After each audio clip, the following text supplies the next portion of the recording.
Good evening, all. Ira Epstein of Linn Associates with your financial market wrap-up for this Thursday, and we are now at the 22nd of April, 2021 at 6:30 p.m. Well, today was the day that the Biden administration decided to let it be known what their ideas on the Biden tax plan it will be. And as you know, they're going after the wealthy in America. They've made that ultra clear, so you're in the crosshairs. And they're expected to pay for all the programs that people come up with from the Democratic side, all the four good programs. The problem is you'll drive the rich out of this country eventually as you've driven them out of certain cities. You just think of the parallel. And if you don't agree, that's fine. But now here's the plan. Instead of the approximate 20% capital gain tax, the new proposal is for 39.6. So they want to double it. And they want to take the top tax rate, which not many of us are in, I think you realize that, from 37% to 39.6%. So they want the top tax rate to wipe out any idea that you have anything but everything being treated as ordinary income. In essence, that's what they're doing. I'm sure there's little stipulations in there, but what does it matter? It's still a 39.6 tax rate. Do I think it'll pass?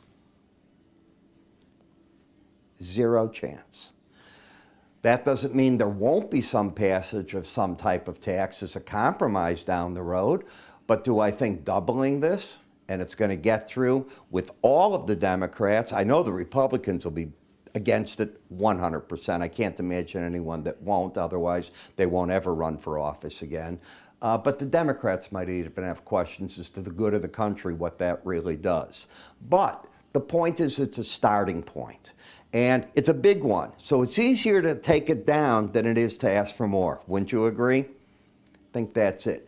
Did it catch the market by surprise? I don't think by surprise, but the fact that it finally happened was it, that they're releasing it. I think the size of the capital gain took everybody by surprise.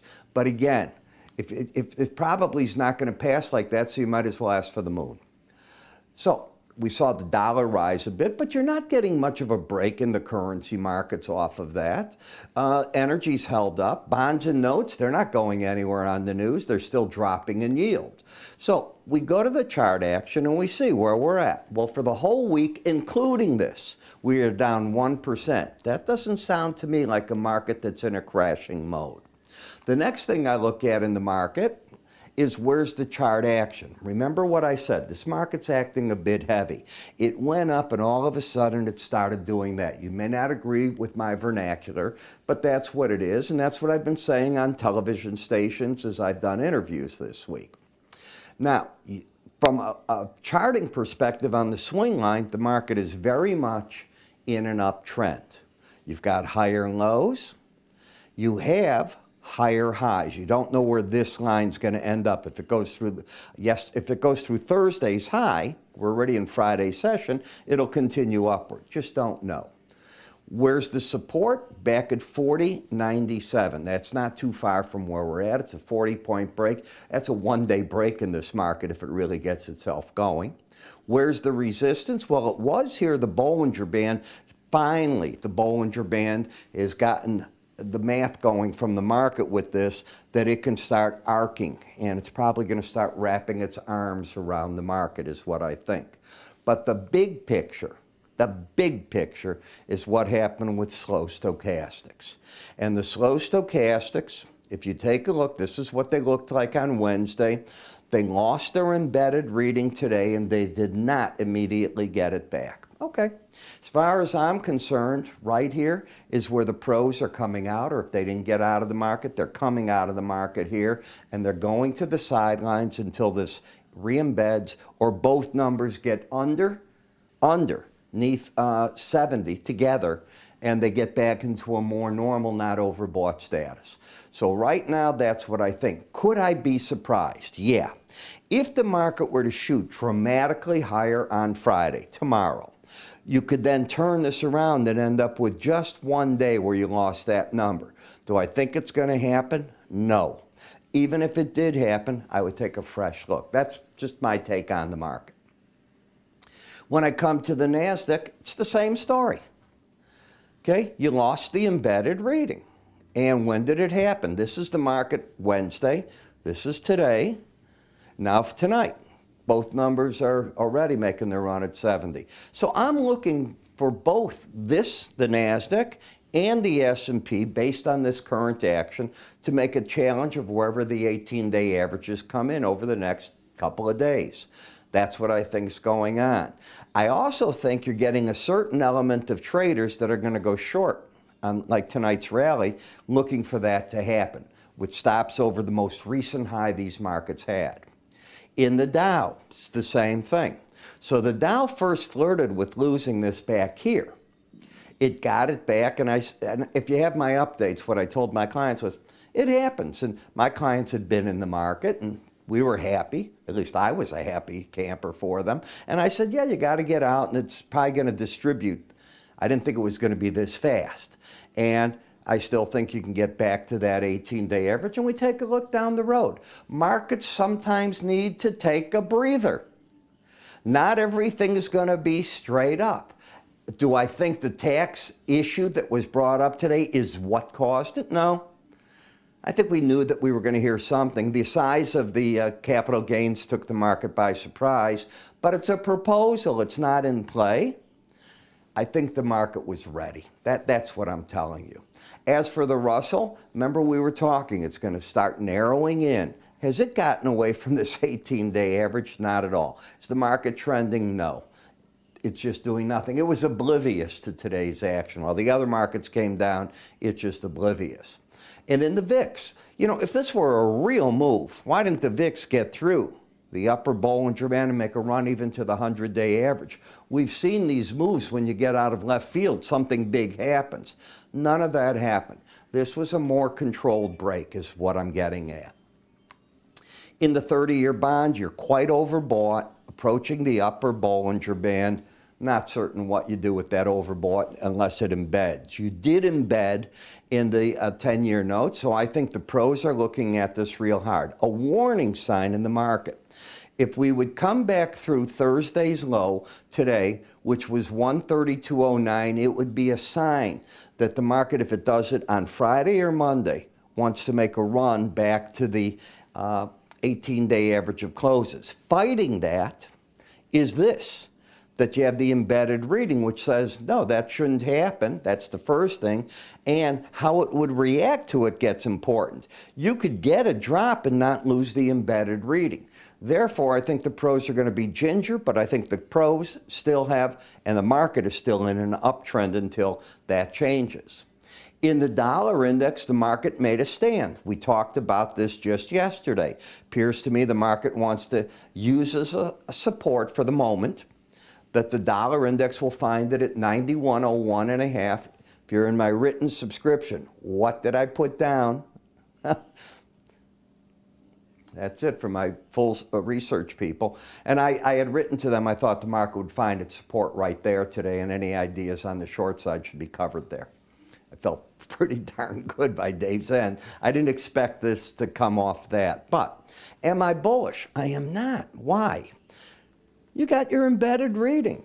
Lose it, and I think you'll get to the 18-day average. So when we open tonight, we have to see where it's at. I think the bears are still eager to be short the dollar. You also had a bearish crossover. The 18-day average got underneath the 200. Where I went to school, which is charting school, the hard way, doing it for years, and asking every pro I could find, tell me what that means. Then go to another one. What do you think it means? Until I got a pretty good idea. That's not a bullish signal. That's a signal bigger momentum is shifted in the market. That's what I'm seeing. Eurocurrency. Are you going to keep or lose the embedded reading? You're flirting, just like a girl with a blinking eye, flirting with losing it, but you may not lose it. Could be a guy flirting, but you're flirting with it. This is not the place to be right now, all right? You've gotten up to the 100-day average. It's the flip-flop of the dollar, and that's your resistance point. That is a market that, for my type of trading, I watched and not comfortable with it. British pound, remember what we talked about, the first challenge of a Bollinger Band up here? That's where I thought the pros came out. Look where you're at now. Feel pretty good with that. Now, we had a big outside day down today. You know what I'm going to tell you. And it's not that important because of where it's at in relation to the Bollinger Band, but if that high were to be taken out on Friday or Monday, it'd be a sign this was a bear trap. But even with the pullback and the downtrend, you're over the 18-day average. I'm looking for support in that area, but no reason to be a buyer or seller as I see it right now. Bitcoin. Remember, this is going to go off the board April 30th. So that's when this ends trading. But all the volume is in the April contract. Now, soon we're going to get those mini contracts. And that's what I will be having you look at much more aggressively than these. And they should be trading identical. Because they'll be, I believe the way the exchange is going to do it, if you buy a big one, you can build a position with the small ones against it, and they're fungible. So should be interesting. But lower highs, lower lows into the support. I think the pros came out yesterday, which is Thursday. I want to make that clear. And you're oversold. First challenge of the Bollinger Band, I think they're gone from the short side. Next, in the Brent versus WTI. You got up here and you've held that 18-day average of close difference. Market bounced away from it. But as I see it, as I said yesterday, and I'm still saying it, I don't see a trend in this right now. I see the higher high, lower low, higher high, lower low down to the 18-day average in WTI, higher high, lower low, back at the 18-day average in the Rebob. So I put them all together, and that's what I'm getting. Interesting. From when we started talking, what did you just fall? 25 points or so in the Dow already. So that's what I think is going to go on tonight. It should be very interesting in this. Gold, if you look at my gold report, today was the first day that I told people in my reports that I actually turned friendly on the market on the break today. So we'll see what happens. Now, what about when I say that? You know, I turn friendly, what's going on? There's a lot of you that might want to follow what I do by talking to somebody, a broker you work with, a way that's going on. What am I seeing in the market? I talk all the time to brokers and whatever I'm doing. They can get on the phone, call me. I take their calls as fast as they're giving them to me. But they're my eyes and ears. They're the other me. And what happens is they know what I'm doing. They know they can get to me. Any questions you have, you can do that with them. What about if you want to follow certain trades and you're busy and you want to work out with them, how that can all be done? That's what they're there for. Market reports. What is the market thinking? What is our firm thinking of the research that's coming out on grains? You know, they're in a runaway bull market. We're a big grain firm, and you want to know what they're thinking. What about the research we put out from the Linn Group? Well, you can get all that. And they set your commission based on what you two agree with. We don't have a set policy as to what a retail brokerage commission is. It's the amount of time you're going to require, the amount of effort the broker has to put in, how much you're trading. It has nothing at all to do with the size of your account. With interest rates at zero, money doesn't matter, okay? It's all based on the amount you're trading and the effort the client has to, you, the client, expect from the broker putting it into you. They're here to service you. So give them a call. What's it going to take? A phone call to see what it's all about? 866-973-2077. You can go to our website and under free offers, choose from our different offers, but there's also a box there. You can click to have a broker call you. They're obviously going to talk to you about what we just talked about. You don't like it? They won't be back on the phone with you again. They will not harass you. If they do, call me. I'm Ira Epstein. You have a great day, and I'll see you tomorrow.